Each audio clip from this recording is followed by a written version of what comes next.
कल हम जब सोनपुर के इलाका में घूम रहे थे, सोनपुर में जाकर के रिपोर्टिंग कर रहे थे, तो लोग कह रहे थे कि राजीव प्रताप रूढ़ी आते हैं, हाथ मिलाते हैं दलित समाज से, तो हाथ को धोते हैं। आपसे आप हाथ मिलाइएगा ना, तो बीच में वो रुमाल रखते हैं। आप रुमाल रखते हैं और वो रुमाल रख के हाथ मिलाते हैं। पब्लिक वोट देता है काहे के लिए? जनता के बीच में आने के लिए, रहने के लिए।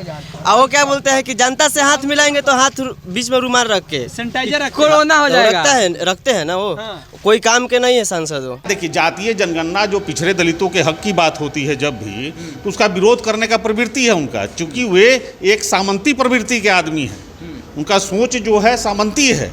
छपरा की जनता तो खास करके पिछड़ा, अति पिछड़ा, कुर्मी, कोयरी, नोनिया, धुनिया, कानू, जितना भी पिछड़ा और दलित समाज है वो उनके खिलाफ है। और जब भी वो घूमने जा रहे हैं पिछड़े दलितों के गांव में, तो उनसे एक ही सवाल पूछ रहा है लोग कि जब जातीय जनगणना और हमारे हक और हकूक़ की बात हो रही थी और सत्ता में और शासन में भागीदारी की बात हो रही थी, तो आपने विरोध क्यों किया? और उसका जवाब उनके पास नहीं है। छपरा के सीट को लेकर के खूब ज़्यादा बवाल हो रहा है। कहा जा रहा है कि राजीव प्रताप रूढ़ी फिर से इस बार सदन में पहुंच जाएंगे, क्योंकि कहा जा रहा है कि राजीव प्रताप रूढ़ी का जो पकड़ है वो तो राजपूत जाति और स्वर्ण जातियों में है ही, लेकिन साथ ही साथ उनका पकड़ यादवों में है। यादव कुछ टूट जाते हैं, इसकी वजह से लगातार राबड़ी देवी को वो चुनाव हरा दिए और उसके बाद कह रहा है लोग कि इस बार रोहिणी आचार्य उनको भी चुनाव हरा देंगे, ऐसा वहाँ का ग्राउंड रिपोर्ट है। लेकिन हमारे साथ में जो बात करने के लिए है लाल बाबू राय, जो छपरा के पूर्व सांसद हैं, उनके बेटे प्रदीप राय जी है। प्रदीप राय जी राष्ट्रीय जनता दल के प्रदेश महासचिव हैं। इनसे जानते हैं कि कैसे कैसे तैयारी है ग्राउंड पर। ये लोग भी लगातार जा रहे हैं। कल हमने देखा कि ये सोनपुर में थे। तो आप जब घूम रहे हैं तो आपको क्या लग रहा है, कितना मजबूत लड़ाई है वहाँ पे राजीव प्रताप रूढ़ी से? देखिए, हमारे हिसाब से जो जिस तरह से रोहिणी जी का जो रोड शो अभी हुआ है फर्स्ट फेज में, और जिस तरह से आश्चर्यजनक तरीका से जो लोगों का समर्थन मिल रहा है और हर समुदाय का मिल रहा है, पिछड़ा, दलित, अति पिछड़ा समुदाय का लोग, और उनको हाथों हाथ मतलब यहाँ तक कि अपर क्लास, ऊंची जाति के लोगों में भी उनके प्रति गजब का आकर्षण देखने को मिला है।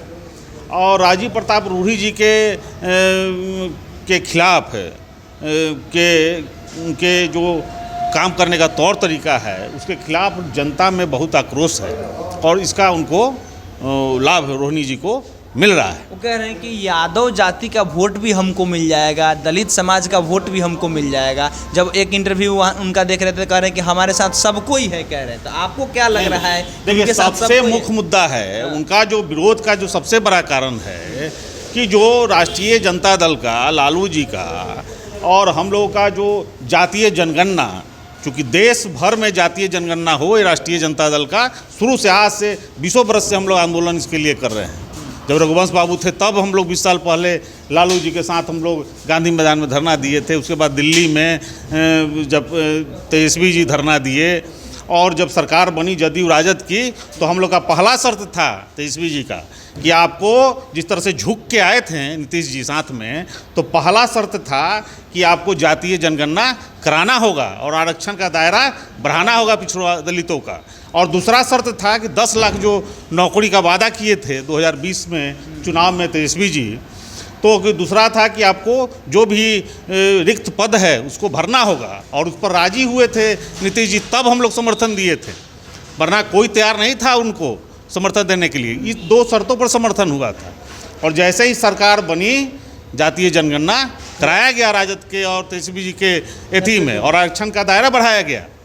और जिस तरह से समझिए कि जिस तरह से जातीय जनगणना का राजीव प्रताप रूढ़ी जी ने विरोध किया, और भाजपा मतलब कोर्ट से लेके हर तरह से उसको रोकने का कोशिश किया, इस कारण बहुत आक्रोशित है वहाँ छपरा की जनता। तो खास करके पिछड़ा, अति पिछड़ा, कुर्मी, कोयरी, नोनिया, धुनिया, कानू, जितना भी पिछड़ा और दलित समाज है वो उनके खिलाफ है। और जब भी वो घूमने जा रहे हैं पिछड़े दलितों के गांव में, तो उनसे एक ही सवाल पूछ रहा है लोग कि जब जातीय जनगणना और हमारे हक और हकूक़ की बात हो रही थी और सत्ता में और शासन में भागीदारी की बात हो रही थी, तो आपने विरोध क्यों किया?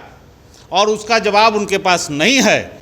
और इस कारण पिछड़े, दलित और बहुजन जितने भी जो छोटी छोटी जातियां हैं, अति पिछड़ा समुदाय है, दलित है, बैकवर्ड, सारा पूरी तरह से गोलबंद हो गया है बिहार छपरा में। और वहाँ कम से कम ये पूरी गोलबंदी जो हुई है इस कारण वहाँ वो बुरी तरह पराजित होने जा रहे हैं। एक और बात है कि कल हम जब सोनपुर के इलाका में घूम रहे थे, सोनपुर में जाकर के रिपोर्टिंग कर रहे थे, तो लोग कह रहे थे कि राजीव प्रताप रूढ़ी आते हैं, हाथ मिलाते हैं दलित समाज से, तो हाथ को धोते हैं। देखिए, जातीय जनगणना जो पिछड़े दलितों के हक की बात होती है जब भी, तो उसका विरोध करने का प्रवृत्ति है उनका, क्योंकि वे एक सामंती प्रवृत्ति के आदमी हैं। उनका सोच जो है सामंती है, वो नहीं चाहते हैं कि पिछड़ा दलित कोई उनके बराबरी में आए। वो तो हाथ मिलाने से भी, उनका तो पूरा आप क्षेत्र में आप देख लीजिए कि वो आम आदमी से हाथ मिलाना तक पसंद नहीं करते हैं और ऐसी गाड़ी से उतरना नहीं पसंद करते हैं। और किसी तरह मोदी का चेहरा और सपना दिखाकर झूठ सच बोल करके ये चुनाव जीत जा रहे हैं। लेकिन इस बार इनका दाल गलने वाला नहीं है। पूरी तरह से पिछड़ा बहुजन समाज जो है पूरी तरह से जागरूक हो गया है। सारा पिछड़ा, अति पिछड़ा, दलित, कुर्मी, कोयरी, नोनिया, बिंद, मलाह, सारा जात जो है, पासवान, रविदास, पिछड़ा दलित सब गोलबंद हो गया है पूरी तरह।